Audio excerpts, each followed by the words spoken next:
most likely outcome here? How does this get resolved? Well, you always bet on Congress kicking the can down the road. If you bet that way, you'll be right more than half the time. But there are other possibilities as well, and there is certainly the possibility of a partial government shutdown. Well, the House Freedom Caucus seemed to make things a lot more difficult in the last 24 hours, now pushing this year-long continuing resolution. Congressman, I'm guessing that's not what you're looking for. Either way, does this move make a shutdown more likely?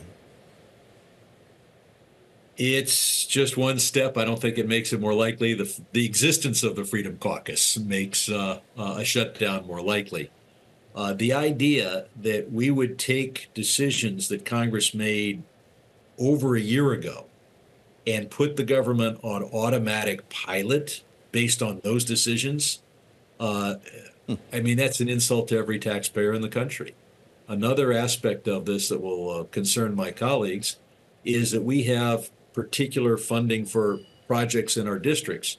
And if we go with a year-long continuing resolution, all of those, so we got the plane flying automatic pilot, and all those projects are being dropped without a parachute and crashing onto the ground.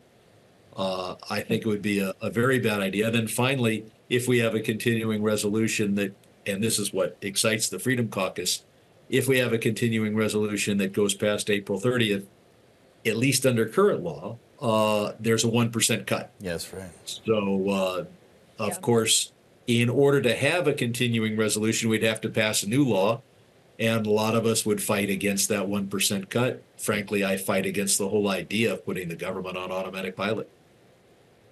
Well, but there's many in the Republican conference who fight against the whole idea of any continuing resolution whatsoever. You've heard from Speaker Mike Johnson on multiple occasions suggesting he doesn't want to do another short-term CR.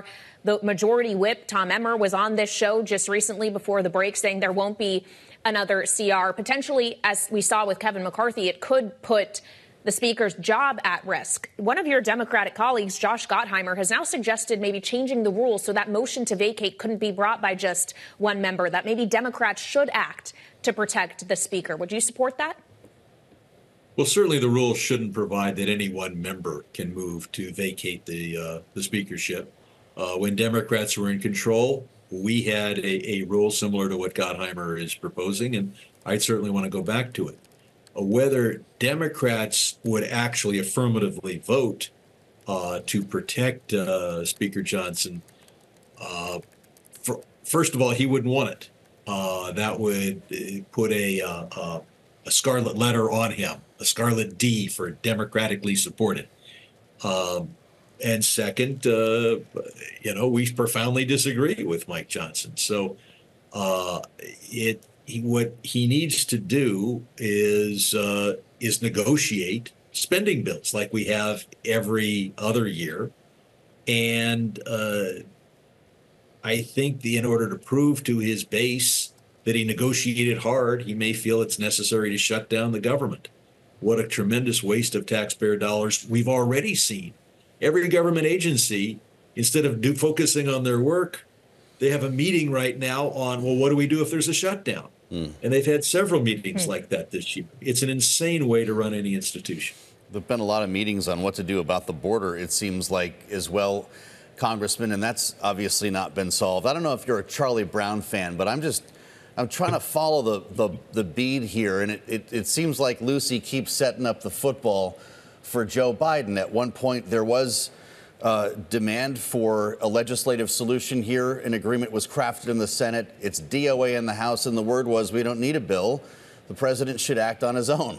Now reports say that he's going to do that and take executive action. And the Speaker of the House calls it an election year gimmick. Is Mike Johnson gaslighting Joe Biden? The election year gimmick is whenever you take a bill that would make the country better and you refuse to support it or even allow a vote on it because your goal is to make the country worse and help your political campaign. And I've seen that done on rare occasions, and it's disgusting, but at least, like most disgusting things, it's hidden. This is the first time that it's out in public. Former President Trump is telling us make the country worse so that I have an easier time getting elected president. The fact is, the deal negotiated in the Senate is a good deal. It's a tough one for Democrats to accept, but their position was, don't help Ukraine unless you give us this. We're giving it to them, and they won't take it, nor will they help the Ukraine. Well, on the subject of Ukraine, Congressman, your colleague, Congressman Bill Pascrell, posted on X this afternoon saying, coming soon, Democrats will introduce a discharge petition to bring Ukraine funding to the House floor. Are there enough that would sign such a discharge petition? And I'm not even speaking of just Republicans. I'm wondering how many Democrats might be lost because this also includes unconditional funding for Israel. Well, first of all, the funding for Israel has never been unconditional. It's always subject to the Leahy Act and other provisions of U.S. law that require that our weapons be used according to the rule or the law of armed conflict. And Israel has always accepted aid under those conditions.